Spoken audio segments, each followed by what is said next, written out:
Thank you very much and good morning. I think you can all hear me, is that right?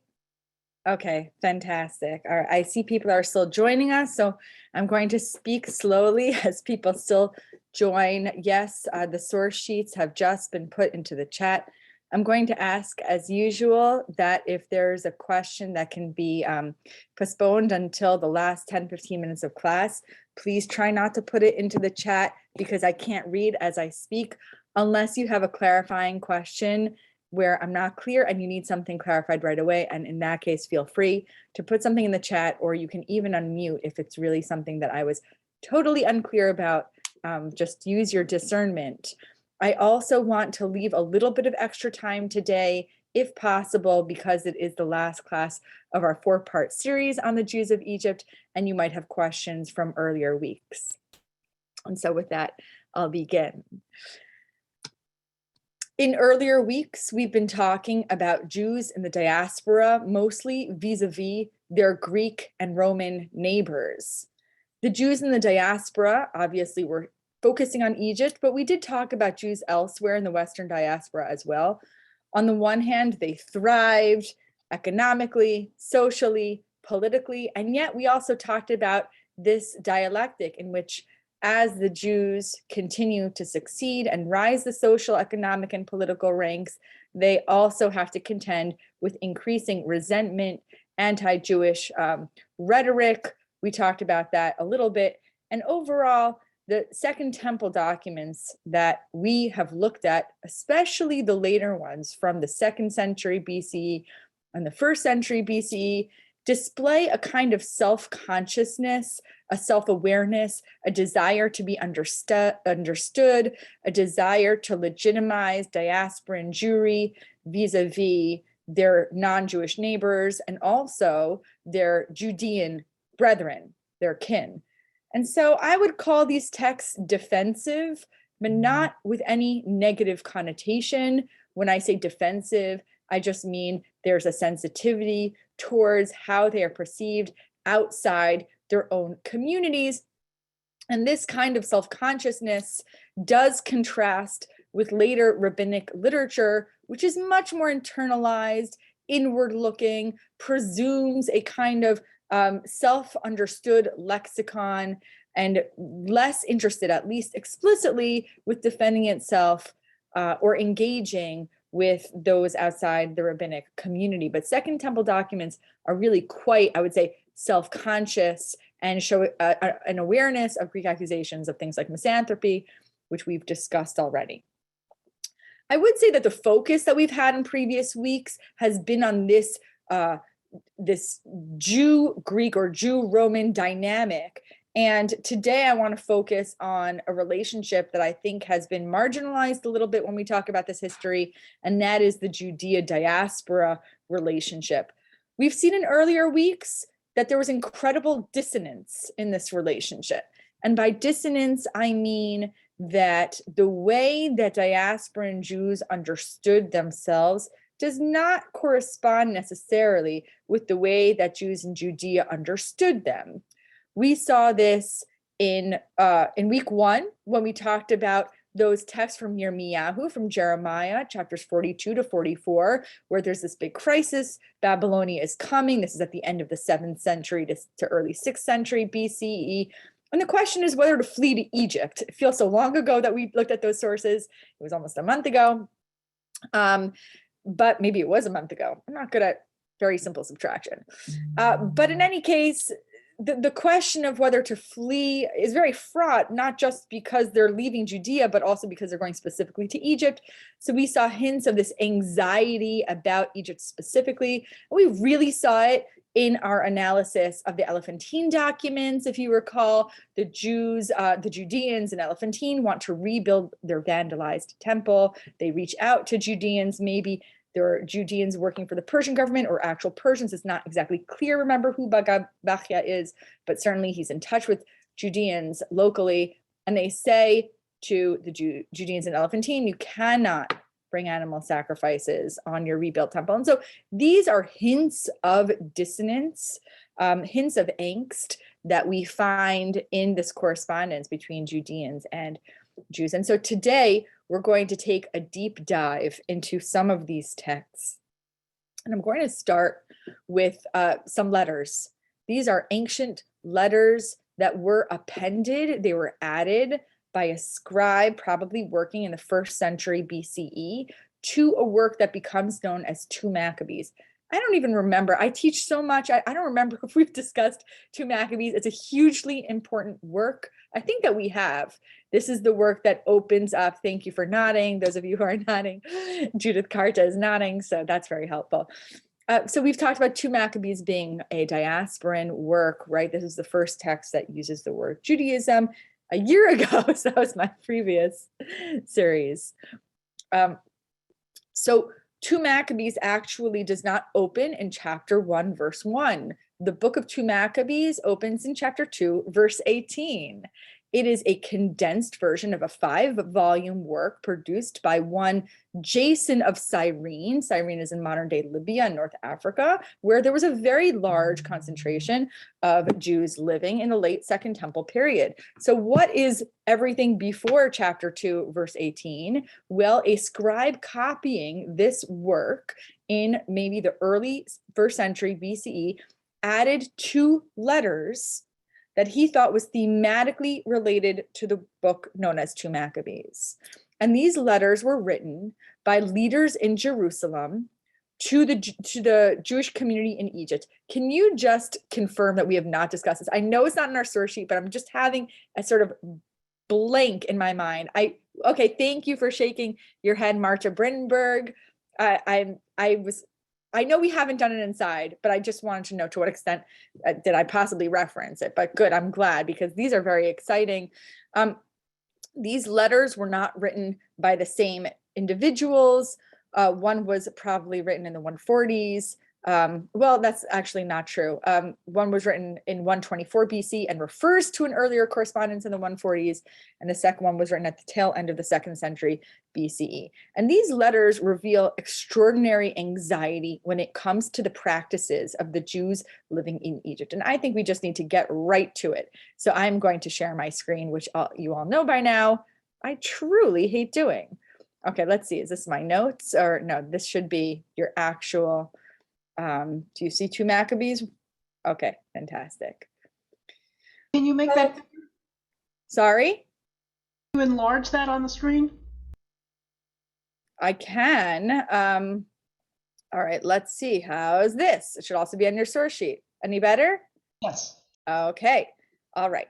So this document, written in 124 BCE, we noted in our study of the Elephantine letters how rare and fantastic it is when an ancient document is dated. Now, this is not dated as in the Elephantine sources. It doesn't open up with a date, but we're going to see that it closes with one in the year 188.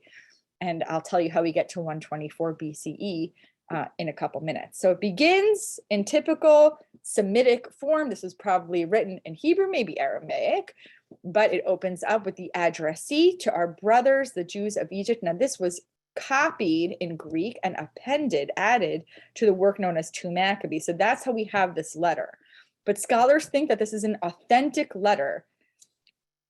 So again, sent in 124 BC, dispatched to the Jews of Egypt. To our brothers, the Jews of Egypt, greetings. Your brothers, the Jews in Jerusalem and in the land of Judea or Judah. So the addressee comes first and then the people writing. A good peace, shalom tov. Remember, we've talked about Semiticisms. When you see something in Greek that's a little awkward, you reverse translate it back into Hebrew and you get something more elegant. And here there's some biblical language that we'll find. There is consensus that this was not written in Greek.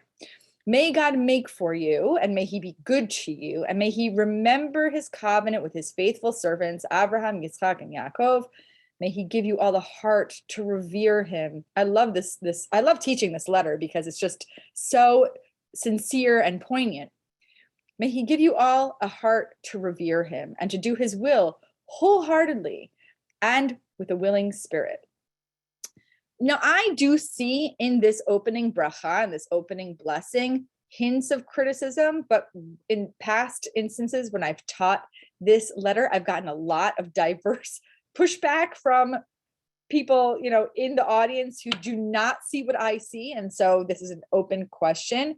But if you look at the next line, may he open your heart to his Torah and his commandments. I see hints of anxiety, and I see a little bit of hints of criticism. Open your heart, be open to pious observance. I see some of you even now shaking your head. I don't see it. Well, that's what's fun about ancient literatures. We don't have to, look at this the same way, but this is a bracha. And let's keep going and we can sort of conclude. I'll tell you where I see anxiety and we can, come to our diverse conclusions. There are a lot of people on this call, so I don't expect consensus. May he open your heart to his Torah and his commandments, Torah u'mitzvot, and may he make peace. May he listen to your prayers and forgive you, and not abandon you in an evil time. Now here we continually offer prayers for you. Do you remember how in week 1, we talked about some tensions that the Egyptian Jews were experiencing in the wake of Cleopatra and the civil war with her son, and that the two main generals of Cleopatra were Jewish, and that the Jews were known to be loyal to Cleopatra, but the vast majority of that Egyptian population did not support her? It is possible that this letter is alluding to something in the wake of the conflict that was not going well for the Jews. Now, we don't know, right? But what's interesting is that we have a letter embedded in a letter. This is actually not uncommon in ancient Jewish texts. Letters embedded in letters serve to refer to an earlier authority because the written word is authoritative. This is a big misnomer or big misunderstanding, by the way, about the Second Temple period. Many people think, oh, did you know oral transmission was the primary mode of transmitting authoritative ideas? It's overblown, right? Of course, there was an oral law. There was a concept of an oral law. Philo of Alexandria talks about it. We know that there was a concept of oral law, but the idea that like anything authoritative had to be transmitted orally, that is, it's not the case when it comes to the Second Temple period. If anything, that becomes a more prominent idea in the rabbinic period when the rabbis feel compelled to write down the oral tradition, but aren't very happy about it. In the Second Temple period, authoritative texts are written down. And we can talk more about that if we have time in the conversation at the end. Okay. In the reign of Demetrius in the year 169, we Jews wrote to you. Now there's no year 1, and in fact, year 0 does not exist at all. So what does it mean 169? I'll get to that soon. We wrote a letter to you years ago. And the letter is as follows: in the affliction and in the distress which came upon us in the years from the time that Jason and his followers reveled against the Holy Land of the kingdom and set fire to the temple gateway and shed innocent blood, we prayed to the Lord, he hearkened to us. It might be he hearkened, but I'm pretty sure that's not a typo. We brought animal sacrifices and fine flour, we kindled the lamps, and we laid the showbread. In other words, many years ago, in the wake of the Hasmonean victory, we told you about our hard time. And in order to be victorious over our enemies back in that time, we prayed to God and God listened to us, but only through repentance. And the implication here, I think, is, guess what? You want to be saved? You want God to not abandon you in an evil time? Well, what do you have to do? You have to turn to God like we did. You're undergoing a crisis now. We were undergoing a crisis then. And this is how we solved it. Here's a tip: pray to God, do repentance. Of course, they don't want the diaspora and Jews in Egypt to be doing anything related to a local temple. But the implication here might be we have the temple, so we have this sort of extra special mechanism with this legitimate temple. I do not think that this in any way indicates the legitimizing of a diasporan temple. In any case, what's the point of this letter? It's not even about just standard generic encouragement to pray to God, but we're really writing with an ulterior motive. We know you're going through a hard time. Pray to God. That's a solution. P.S. Celebrate the days of the tabernacles in the month of Kislev in the year 188. This is the earliest allusion we probably have in all of Jewish literature to Hanukkah. How do we date this? Well, in the 2nd century BCE, Jews in Judea were counting down from the beginning of the Seleucid period, which begins in 313 BCE. And so they're counting from the beginning of the Seleucid kingdom. That brings us to 124 BCE. I'm not very good at math. I can't tell you offhand. I don't remember what 169 is, but it's a couple, around 2 decades earlier. So maybe 143 BCE in the wake of the Hasmonean victory, and then the even though the reclamation of the temple takes place in 164, there's still many years, and you can read about this at the end of 1 Maccabees and 2 Maccabees, but many consequent conflicts. It's not like everything is solved the day after the temple is reclaimed. So that takes until about the 140s. In any case, the point of this letter is to ask the Jews in Egypt to recognize that the miracle that was done for the Jews in Judea through this miraculous victory over the Seleucid Greeks should be recognized by all Jews everywhere as a sign of God's divine promise, or as a sign of his commitment to the covenantal relationship. In other words, every Jew has a stake in the Hasmonean victory over the Seleucid Greeks. This is not a local conflict that local people should celebrate, but every Jew that cares about the well-being of Jews as a polity should celebrate Hanukkah. So this is a propaganda letter. I'm not saying that again in a bad way, but there's a polemic here, and the polemic is you should care about this. The implication is that still by 124 BCE, some Jews were saying, well, you have your thing, we have our thing. Hanukkah, they weren't calling it Hanukkah yet, but it's great that you're celebrating what happened to you. That doesn't mean that we will be commemorating it every year. And notice how they refer to it as the Days of Tabernacles. You see that language in, I think it's 2 Maccabees as well, where in the very first year that the temple is reclaimed in 164, they of course had not been able to observe Sukkot properly. And so in those very, very early sources, Hanukkah is presented as Sukkot in December. So it's a very interesting reference. And that did not catch on. Hanukkah is Hanukkah by the early rabbinic period. Josephus refers to it as the holiday of lights. And then he says, I have no idea why it's called the holiday of lights. Maybe it's because we were in metaphorical darkness and then there was the light of salvation. In other words, he has no clue. But there does seem to be some kind of allusion or some kind of story related to a miracle with fire. And that is why I think that Jews were calling it lights in the late Second Temple period. And the best evidence we have for that comes in this next letter. Now, based on my pace, I can tell you, we are not going to do all of these sources, but what I'm trying to show to you is that Jews in Judea have anxiety about the legitimacy of diaspora in Judaism and primarily their loyalty, their connection to the affairs of the Jews in Judea, which should be represented through their loyalty, total loyalty to the nationalist aspirations of the people who live in Judea. This next letter is dated also, it's dated to the very, very late 2nd century BCE, again, counting down from the Seleucid kingdom. You'll see that at the end of the letter. Scholars debate over whether this is authentic. I remember last class, I was a little not nice to someone. No, it actually was not a Torah motion class. I think it was an evening class that I taught. And someone said, are you saying 3 Maccabees is a fake? I don't remember if it was this class. And they said, is 3 Maccabees a fake? And I said, what do you mean fake? The letters are right. The words are right in front of us. We're reading a text. So what does it mean fake? And I was being mean because of course I understand the question, but there is no objective history of perfect facts in the ancient world, let alone today. And so even if 3 Maccabees is not historically accurate, it has historical value. And so this text, yes, maybe it was not exactly, maybe it wasn't written by the Council of Elders and Judah. We're going to talk about whether that's Judah Maccabee. But nevertheless, the message of the letter is absolutely not fake. So because there's a real anxiety here, we're going to talk about that. All right.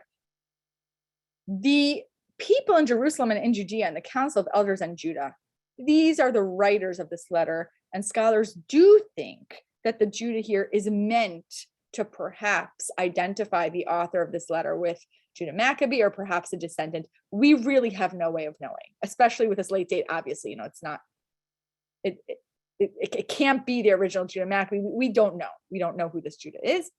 Writing to Aristobulus, who's actually mentioned in other sources, the tutor of King Ptolemy, we know there was a very prominent Jew named Aristobulus who worked in the court of Ptolemy, and that was at the second half of the 2nd century BCE. So who this Aristobulus is, we don't know much about him, but it could have been a historical figure and member of the stock of the anointed priests. In other words, all those Jews who are living in Egypt, who are by lineage priests, in other words, should be in Jerusalem attending and administrating the Jerusalem temple. We're writing to you, you leaders, elite priests, and we have a special request. Greetings, first of all. It's like, hey, what's up? All right, let's get down to brass tacks. Greetings and wishes for health. And again, we always start with a bracha, and here the bracha is quite brief, but the letter is very long. And so there's already, if the letter is long, but the blessing is brief, you know that there's some stress that we just need to get down to it.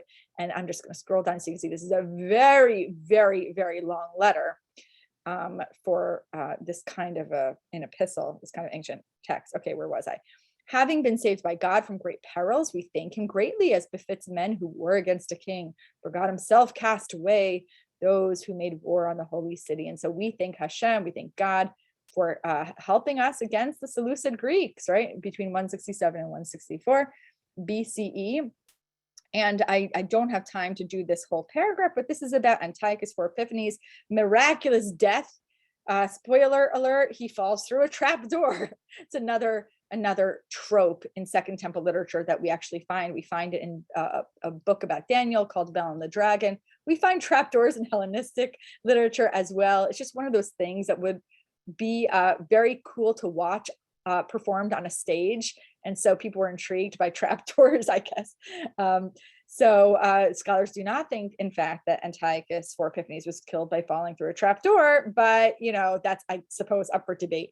So we open up with the account of Antiochus IV's miraculous death, which the writers take to be evidence of God's care for the people.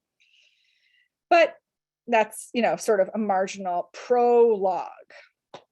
Here's the business. We're about to celebrate a holiday. Now, it's not called the Tabernacles in December. It's called the purification of the temple.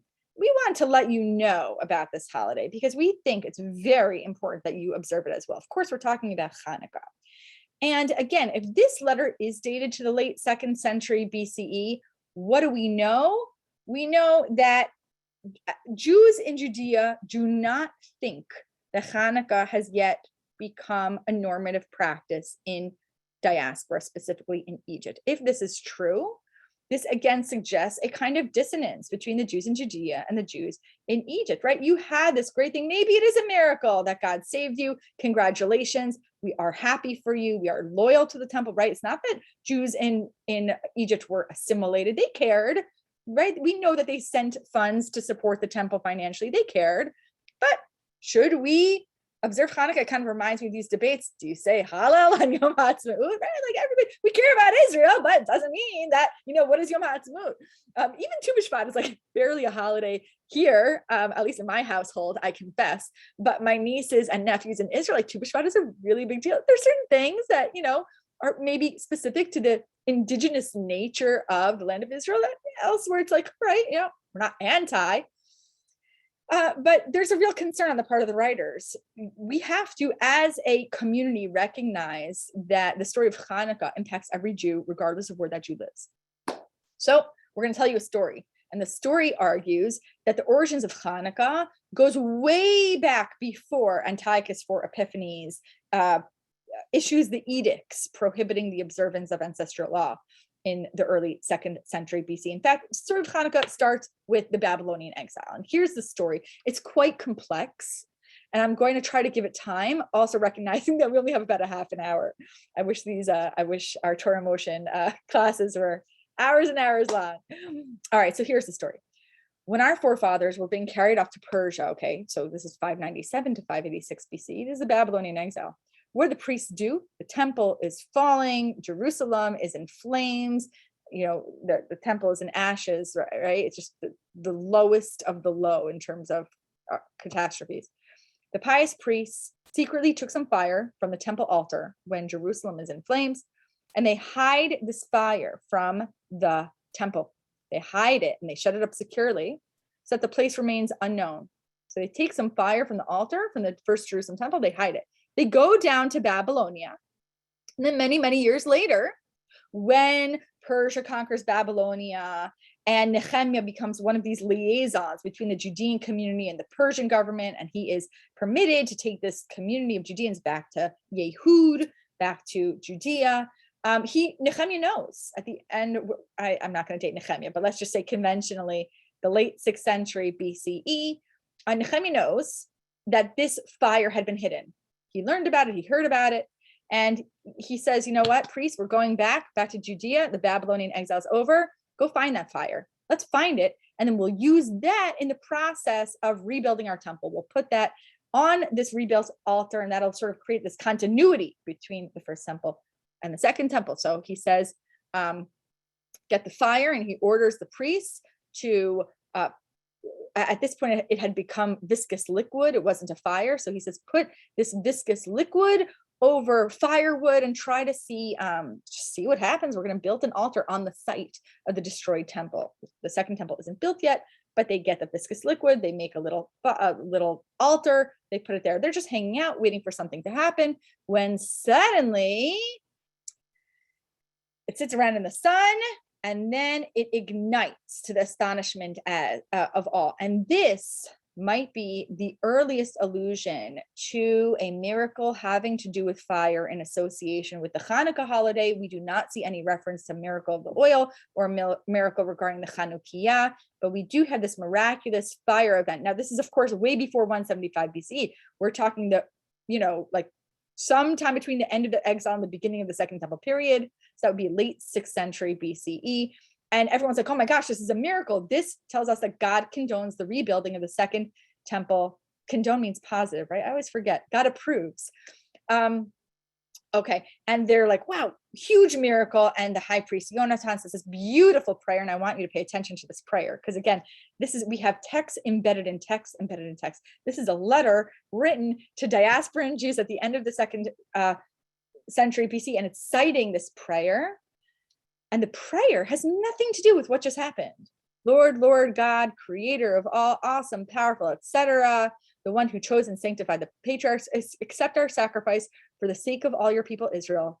Guard your portion and make it holy. Gather together our dispersion. So is this prayer an expression of hope that the Judeans who have not gone back to Yehud with Nehemiah come back?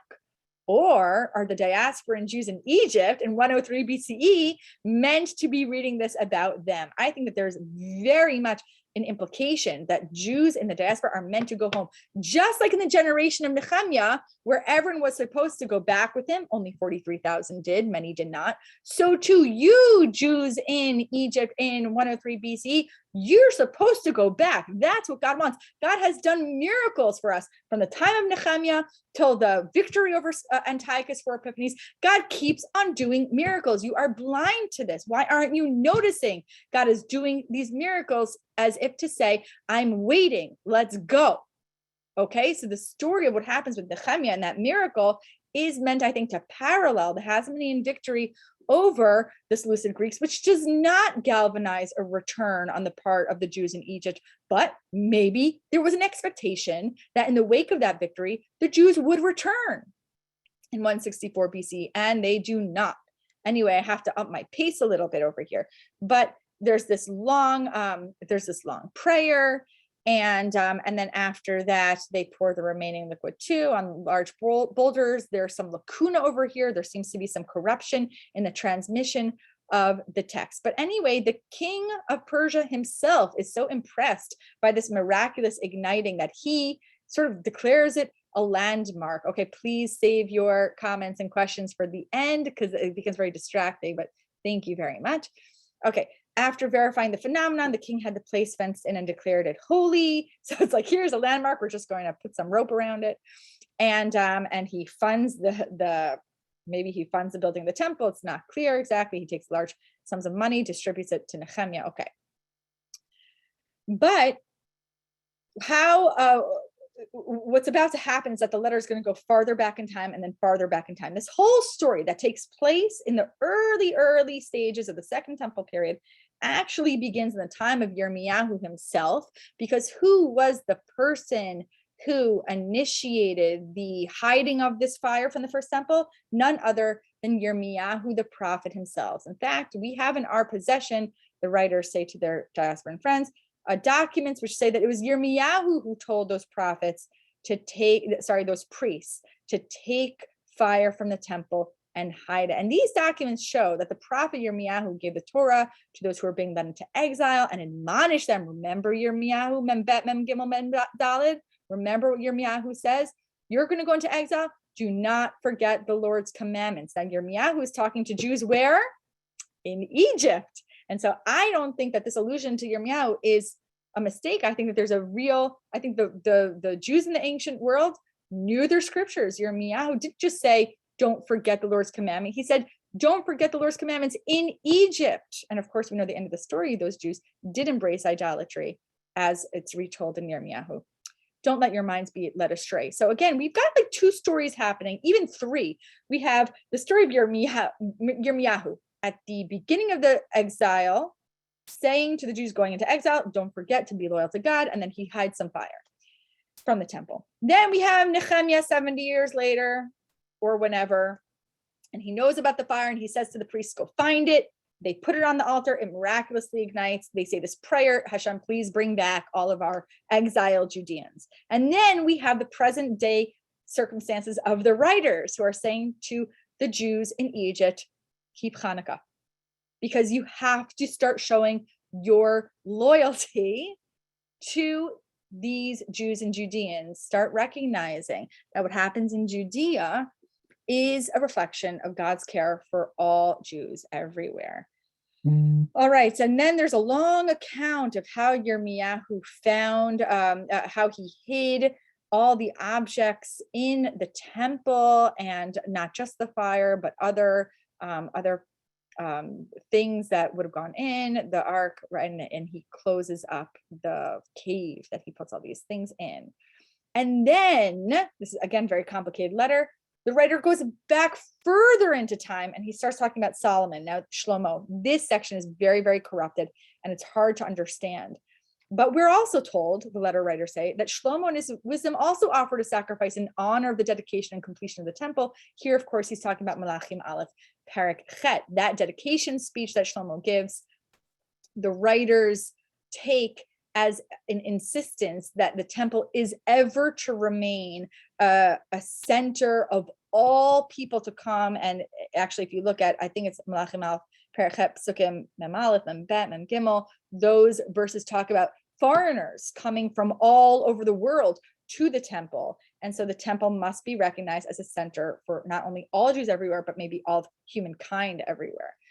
All of this is to say is that the purification holiday, Hanukkah, is not simply a recognition of one individual generation's victory in one local place, but the celebration of Hanukkah is an affirmation of the historical and permanent and continuous sanctity of the temple as it pertains to every Jew everywhere. So please celebrate the days. God, who saved his entire people and restored the heritage to us all, is the one who, again, it's like there's a little lacuna, it's hard to read, but we hope in God that he will speedily have mercy upon us and gather us together. So if you were wondering, did Yonatan's prayer, remember the time Nehemiah, Yonatan asked God to gather the people from the land? We said maybe that's actually about the Jews in the diaspora. Here's the parallel. Just as Yonatan the high priest in the time of Nehemiah asked God to gather the people, so too we continue to ask God to gather us. In other words, please come back. Now we know that the Jews do not come back, but we have so many texts, not so many, but we have, I think, a substantial number of Judean texts from this time which express anxiety over the status of diasporan Jews and their loyalty to Judean Jewry. And I think I'm just going to say a little bit about the Book of Baruch. This is a work that is sort of presented as a sequel to the Book of Yirmiyahu, but of course it's not canonical. It's preserved in the Apocrypha. Scholars date it to the 2nd century BCE. Baruch, of course, is the scribe, the sofer of Yirmiyahu, who lives in the who works in the early 6th century BCE. And this work presents Baruch as taking a community of Judeans into exile and leading them. But we have to read this as a Judean work. And as a Judean work, it's very striking that the presentation of the Jews in exile is one which associates exile with shame.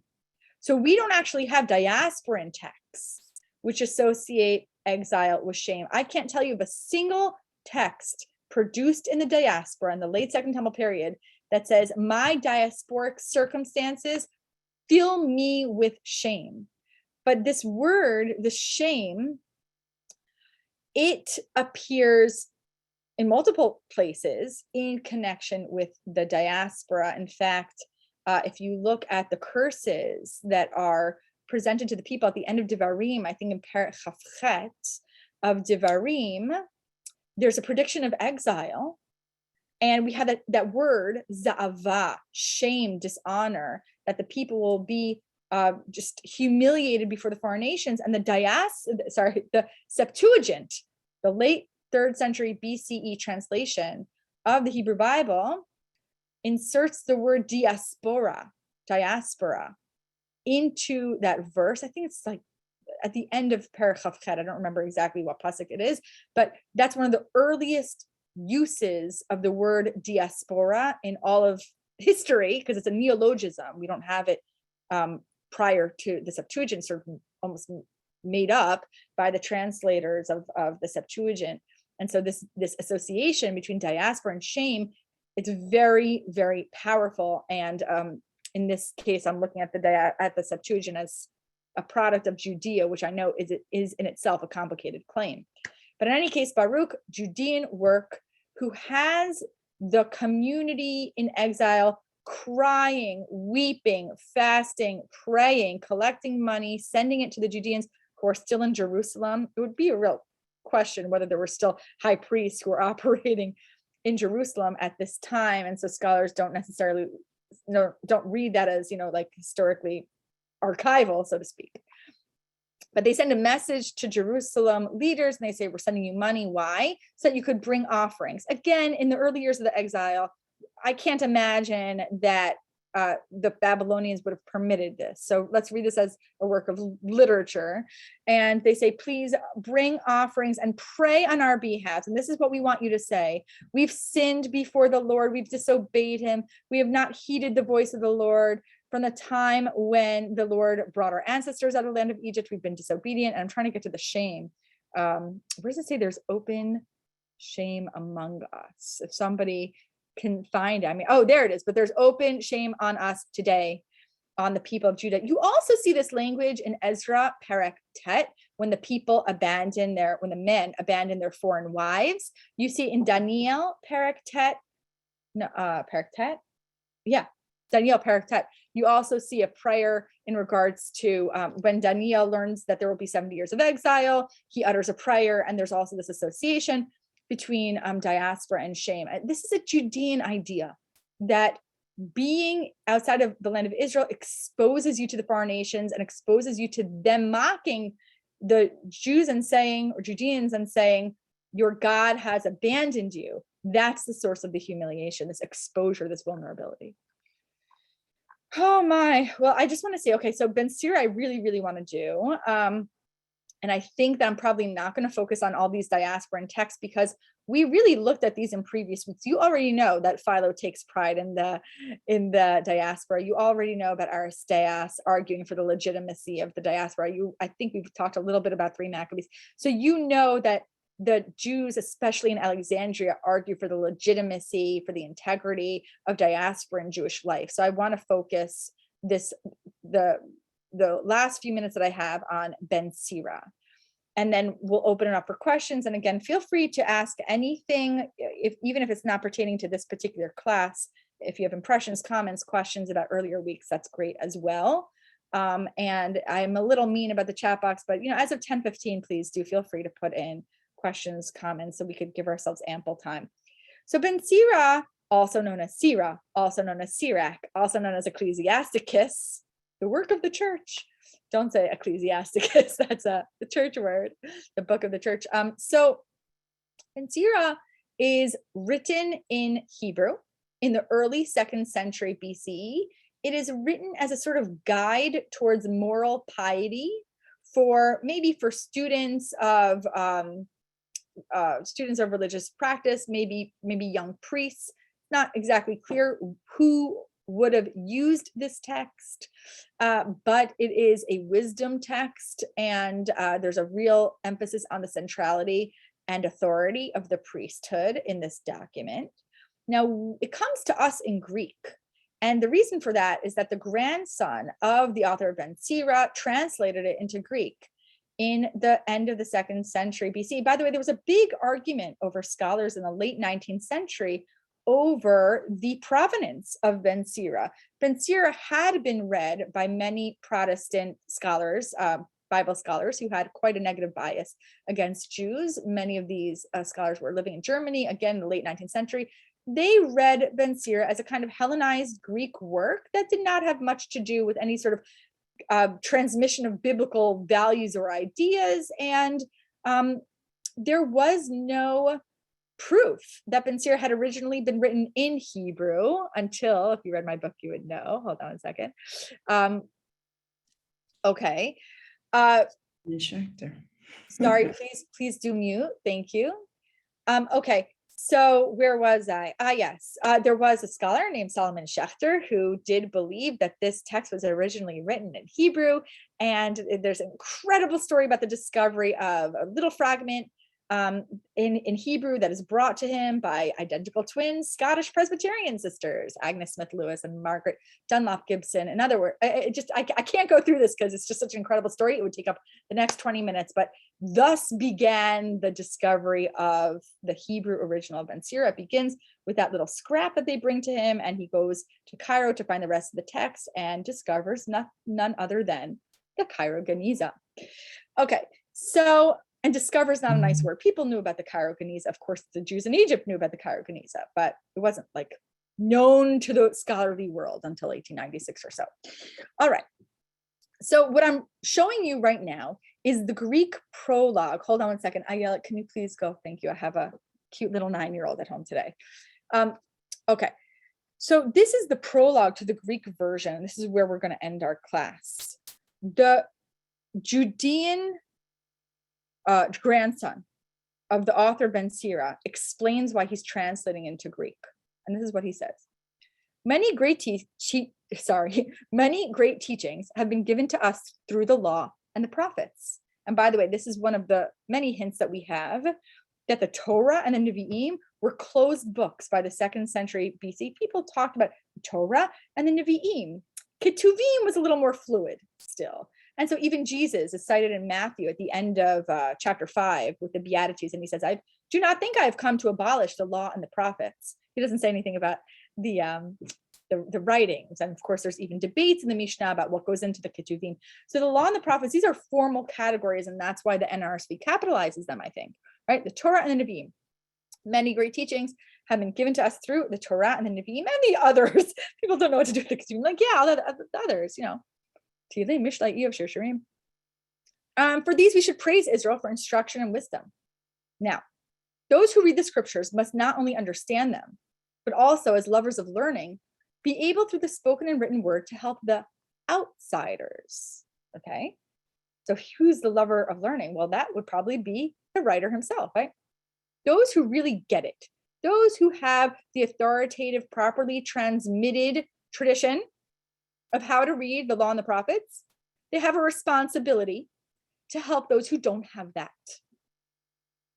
Now, this is exactly what it seems to be, I think. This is exactly an articulation of the difference between those, I think, in Judea who are getting that proper education and those outside. And we'll see this confirmed very soon. My grandfather, Yehoshua, how to say Jesus in Hebrew, that's a Yeshua, who had devoted himself especially to the reading of the law and the prophets, and the other books. Nobody knows how to say Ketuvim again, not a phrase, just like, yeah, etc. Had acquired considerable proficiency in them. My grandfather knew the scriptures and was himself also led to write something pertaining to instruction and wisdom. In other words, my grandfather, such a sage, such a wise man, he wrote this manual known as Ben Sira, so that by By becoming familiar also with his book, those who love learning might make even greater progress in living according to the law. So Ben Sira is not meant to be part of the scriptural canon, but is a supplement meant to guide those in how to properly read and interpret the law and the prophets, right? So by becoming familiar with his book, lovers of learning will make progress with the books, capital B, the law, the prophets, and the others, the Ketuvim. Now you, Egyptian Jewish reader, are invited to read this text that I've translated with goodwill and attention. And now we have a lovely little golden nugget where this seems to be like a throwaway phrase, but it's very fascinating, I think, where he's about to bash translations. And we see this ambivalence about translations very prominently in rabbinic literature, but we don't see it so much in early texts like this one. Be indulgent in cases where, despite our diligent labor in translating, we may seem to have rendered some phrases imperfectly. For what was originally expressed in Hebrew does not have exactly the same sense when translated into another language. And if you think that he is bashing the Septuagint, I agree with you. This sentence, you can never properly render something out of its sacred Hebrew text and get the same thing, get the same sense. I cannot imagine that he's not thinking about the Septuagint here. Any translation is an interpretation, and the Septuagint unabashedly interprets. Remember what I said about the word diaspora stuck in there? Now, of course, Jews who were living in Greek-speaking lands like Alexandria read the Septuagint, and that was considered in many communities as having a special status. And these the writer here doesn't necessarily accept that. Not only this book, but even the Torah, the prophets, and the rest of the books differ not a little when read in the original. I think this is an explicit critique of the Septuagint. And now we get to the heart of the prologue. I came to Egypt in the 38th year of the reign of Euergetes and stayed for some time. So sometime towards the end of the 2nd century BCE, I found opportunity for no little instruction. So there's shiurim going on, there's daf yomi, that's a joke, there's no daf yomi, but there's Jewish education happening in Egypt, but it seemed highly necessary that I should devote some diligence and labor to translating my grandfather's book. So during that time, I applied my skill day and night to complete and publish my grandfather's book for those living abroad who wish to gain learning and are disposed to live according to the law. And now look very carefully. My grandfather wrote texts for Jews in Judea who love learning. I'm only writing for those who wish to gain learning, but don't necessarily have it, right? So the implication here is that the original work is for those who love learning and want to make even greater progress. They already have progress, so they want to make even greater progress. Here, it's not even about making greater progress, it's just about you're disposed to living according to the law. So you want to do the right thing, but you don't yet have the proper tools. Now, I think that the documents that we have looked at in the past 45 minutes or so suggest a real anxiety on the part of Jews in Judea, not just when it comes to all of diaspora and Jewry, but specifically the Jews in Egypt. This relationship is fraught. The Jews in Egypt, we're talking conservative estimate, hundreds of thousands of Jews. It's probably, besides those in Eastern Persian lands, the largest concentration of Jewish life outside of the land of Israel. And these Jews are not assimilated. They're observing Shabbat, dietary law, circumcision, reading their scriptures regularly in the synagogues. They perceive themselves as pious. Yes, there are some temples in Leontopolis, Elephantine. Maybe there were even other temples. And for these Jews, those temples do not compromise their devotion to God and to the land of Israel, but enhances it. The self-perception of these Jews as pious is the very thing that the Jews in Judea find so threatening, because these Jews are not coming back to the land of Israel. These Jews, like Philo says, explicitly embrace their dual loyalty. We can be loyal to the God of Israel, and we can send funds to support the Jerusalem temple. And yes, we can even go on pilgrimages, but we're just fine living where we are. And if you're thinking of contemporary resonances, I am thinking of them too, because very little changes. I promised you some time at the end of class, and I've only allowed for 10 minutes now. So I really want to open this up to conversation, impressions, anything from the past 4 classes that you would like to ask. And of course, you're always welcome to email me at msimkovich at ctu.edu. I've gotten such wonderful letters from many of you over the past month, and it's just been a delight to get to know you. And now I'm going to look in the chat a little bit. Torah is almost always translated as the law. Good. Could it be translated as teaching? It sounds friendlier. Yes, it does. And this is exactly the problem with translation, because typically Jews in Greek-speaking lands referred to the Torah as nomos. And nomos is one of these words in Greek that doesn't quite mean just one thing, but most translations from the Greek to the English translate nomos as law. And you're right that nomos could mean teaching. And of course, Torah doesn't mean law. Torah means teaching. And so because the word law comes through the Greek, we get a little bit of a problematic picture. And it's very problematic when you read the New Testament, because law is the very thing that Jesus seems to be sort of standing up against or in conversation with. And then the church fathers will say, you see, they really rejected that law. But what they're engaging with is the Torah. Thank you for your kind comments. I really appreciate it. I'm just going to scroll up and look at some other comments that I missed. Zoroastrianism is in countries with underground oil. Fascinating. That cools and often ignites. Whoa, their religion. Yes, I know that that there's a fire theme, which seems miraculous. So I am aware of that. That's fascinating about the pools under that ignite. I don't know about that. I'd love to see a source if you want to email me something. And I also don't know of scholarship on that connection that you suggest. But if it's there, it would be in Jonathan Goldstein's writings on 2 Maccabees and these letters, because he is really the authority, an outstanding scholar of these texts. So I would look there. All right. Well, now I thought we would have lots of questions and comments, but I've only seen a little bit. Does anybody want to unmute? I see Carol Daman. Yeah. Okay, yes. I just wanted to ask, in Deuteronomy or wherever, doesn't it actually say we can't go back to Egypt? So how about that specific command? How did the Egyptian Jews relate to that? Did they deal with it at all? Were you here in our first week? We discussed that extensively. It's a huge problem. It's a huge problem that's alluded to in Yirmiyahu, and the Jews know their scriptures.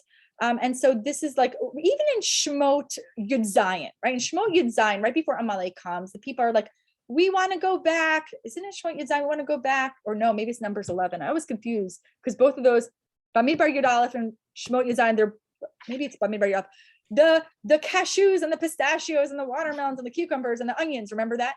The Jews are always pulled to Egypt. There's something magnetic about Egypt that draws them there. And so Devarim has to make a separation. You think that you're pulled back there. Well, actually, the land of Israel is the dialectic, the absolute opposite of Egypt. It is not self-irrigating. You want water? You need to pray. You need to cultivate a relationship with God. Then he'll give you rain.